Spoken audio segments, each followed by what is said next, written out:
A wannan bidiyon zan mana bayani menene hanging man candlestick, ya yake, sannan wani effect yake yi a cikin kasuwa crypto ko forex. Shi hanging man ya kasance opposite ne na hammer.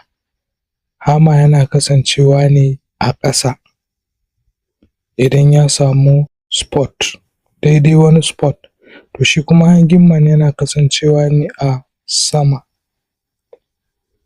da ɗan ƙaramin wick a sama ko babu wick a sama da dogon wick a ƙasa. The hanging man is the same pattern as the hammer only inverse. Mun ji ko? Shi iri ɗaya ne candlestick ɗin, girmansu da launinsu kuma iri ɗaya ne da hammer da hanging man, kawai bambancinsu da inverse.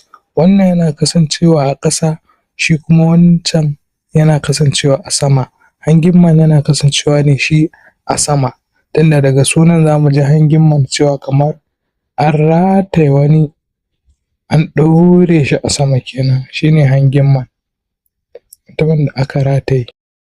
So a bayanin ana nuna mana cewa idan aka samu hanging man alama ne na an sayar da token ɗin nan sosai, kasuwa za ta yi reverse ta dawo ƙasa. Kamar yadda muke gani a cikin wannan misalin, za mu ga kasuwar tana tafiya uptrend ne, tana tafiya uptrend, sai aka samu hanging man ga shi nan da dogon bindi da kuma ɗan ƙaramin jiki, ce da kwai ƙaramin wick a sama ko babu duk ɗaya ne.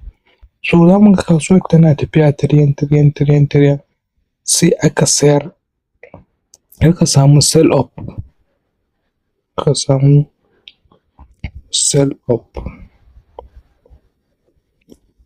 a daidai nan wajen an saida token ɗin sosai.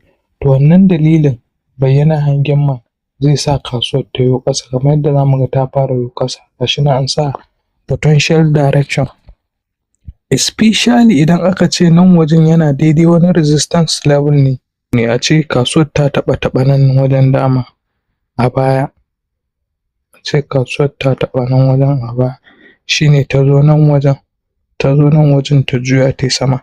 So idan ka samu hanging man alama ce da take ce ma token ɗin nan fa an sayar da shi a daidai nan wajen, kuma zai iya yo ƙasa sosai. Wannan shi ne abin da za ka riƙe duk sanda ka ga bayyana hanging man.